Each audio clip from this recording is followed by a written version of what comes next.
let's look at one of the very interesting aspect of mapping business objective to an underlying IT implementation artifact like software programs.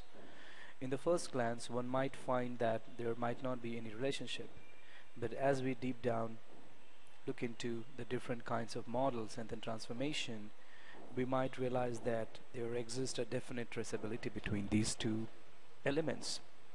We also will look at in this short description the different types of models, the transformation, the need for different artifacts for describing different types of models, and we're also going to look at what are the traceability that one can create and define.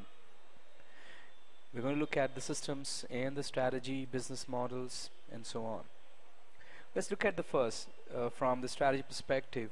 If you're trying to achieve any specific business objective, we have to understand its impact on the business services and the timeline in which we want to achieve those business objectives. We also have to understand the impact of the organization structure. What are the internal stakeholders? What are the external stakeholders? We also have to understand the business locations, the target segments, and the client locations, the service locations, and so on. Let's say in this case a business wants to have a 3% growth in the market share.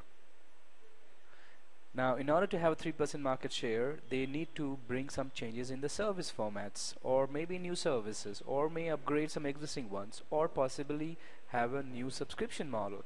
And this enterprise decides that by changing the subscription model from monthly to yearly, they might get a better market share.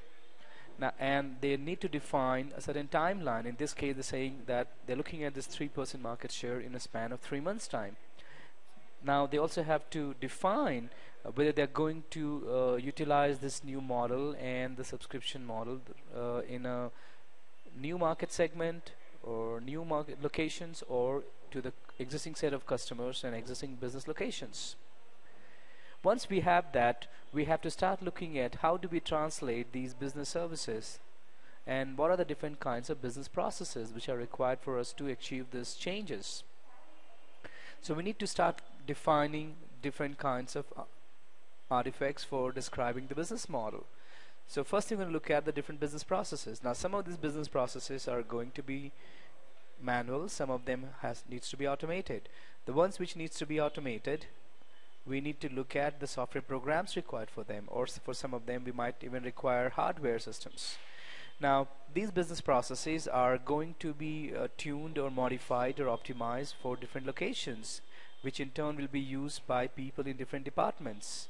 We also have to understand what are the different kinds of business informations, the information flow which will happen while these new processes come into existence, and what are the changes required in different departments, and what are the changes required in different locations. Once we have that, we have to start on looking at the software programs which are going to automate these business processes. Now, these software programs needs to understand the different kinds of data model.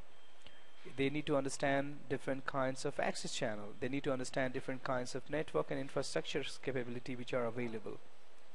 In other way, the software programs which are required to automate this business process, we need to understand now what the data model looks like, right? How the data flow looks like, how logically distribution of the software components, the deployment environment is going to look like, what kind of storage which is required, what kind of LAN or WAN or the wireless environment where this is going to get, what are the different kinds of access channels, whether it's going to be mobile, is going to be web browser, and so on. So as you could see here, as we are describing it horizontally, the different artifacts for describing the system models, there also exists relationship from business service to business process to software model. There is a relationship between the business locations and the client locations to the service locations, and all the way to the way the IT or the systems are required to create the linkages and deployment of these software components on those locations of the branches as well as where the clients are operating. Now is the time for us to look at the technology model. So we're going to now further transform the logical business logic model to software components, software classes and interfaces, the methods, and the message signatures that we're going to interchange, what kind of views and procedures and the table definitions. We're going to look at what kind of infrastructure support we require, what are the CPU, the number of processors, the devices required, the equipments required, the kind of the storage capacity that we require.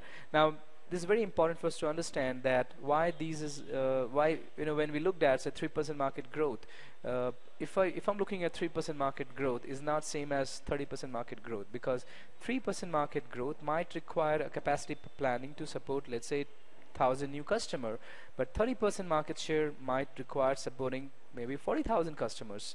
So there exists a different relationship between the kind of business growth that you're looking at and the underlying infrastructure. Similarly, the kind of the data model that you require, the kind of business rules that you require. And once we have this, we could actually map them all the way to the software program, which is going to actually be written to define and implement new business logic for billing, or the new business logic for the subscription. So what we started with saying, increasing the market share by 3%, is it possible for us to relate that all the way to the software program? As you could see that we had to use nearly 20 plus underlying artifacts to trace this relationship. These 20 different artifacts belong to 4 major model types, right? And they had a several traceability relationship, both horizontally as well as vertical. Now very often these kind of transformations are difficult because, as you could see, that the artifacts belong to 4 different modeling categories, right? And so you require different kind of stakeholders, you require different description, you require precise description. It's not good enough for just say the increase in market share, but increase in market share by 3% is a more precise, because as we saw that it has a direct impact on the business rules and constraints that you define. It has an impact on the capacity planning. It has an impact on the kind of access channel that you're providing, whether it's a browser or a mobile or an ATM or a kiosk. It has an impact on the kind of data model, the table definitions, the primary and secondary key that you define. Every aspect, if you spend a little time, you'll find there exists a different relationship. Now if I can take this transformation and mapping into the Zachman framework, which is a classification schema supporting 6 rows and 6 columns, and so 6 columns are basically looking at different abstractions like data, function, network, people, event, motivation, and we're looking at the different stakeholders perspectives like strategists and business owners and system owners and technology owners and implementation and the operational team.